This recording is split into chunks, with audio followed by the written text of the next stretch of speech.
ભાવનગરમાં થયેલ હત્યાના મામલે બ્રેકિંગ ન્યૂઝ સામે આવી રહ્યા છે તો ફરી એકવાર ભાવનગરમાં થયેલ સેલાર સમાજ હત્યાનો મામલો બન્યો તેને લઈને વધુ એક અપડેટ સામે આવ્યું છે। હાલ તો વાત કરવામાં આવે તો હત્યામાં સંડોવાયેલા 4 આરોપીઓ પોલીસ પકડમાં છે।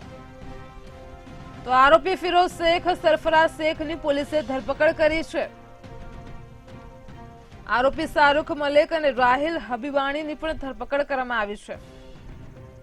તો ગુનામાં સામેલ 2 આરોપીઓ હજુ પણ પોલીસ પકડથી દૂર હોવાના સમાચાર સામે આવ્યા છે। ભાવનગરના સેલારસામાં થયેલ હત્યાનો મામલો કે જેમાં ભર બજારે હત્યાનો મામલો થયો અને જેમાં પોલીસ પકડ પર સવાલો ઉભા થયા। હાલ તો આ હત્યામાં સંડોવાયેલા 4 આરોપીઓ પોલીસ પકડમાં છે। હજુ પણ અન્ય 2 આરોપીઓ પોલીસ પકડથી દૂર હોવાના સમાચાર સામે આવી રહ્યા છે।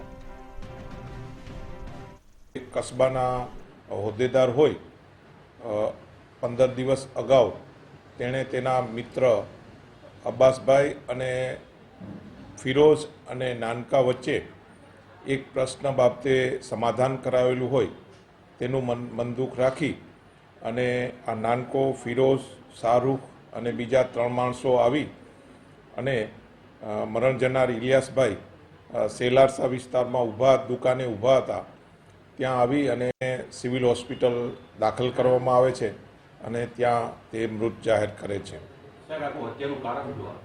હત્યાનું મેઇન કારણ જે છે એમાં 15 દિવસ પહેલાં અબ્બાસભાઈ અને ફિરોઝ અને નાનકા વચ્ચે જે સમાધાન કરાવેલું તેનું મનદુખ રાખી અને આ 6 જેટલા ઈસમો છરી જેવા ઘાતક હથિયાર લઈ અને જ્યાં મરણ જનાર ઇલિયાસભાઈ ઊભા હતા તેની પાસે આવે છે અને તેની સાથે ઝઘડો કરે છે અને ત્યાં તેનું ખૂન કરી નાખે છે।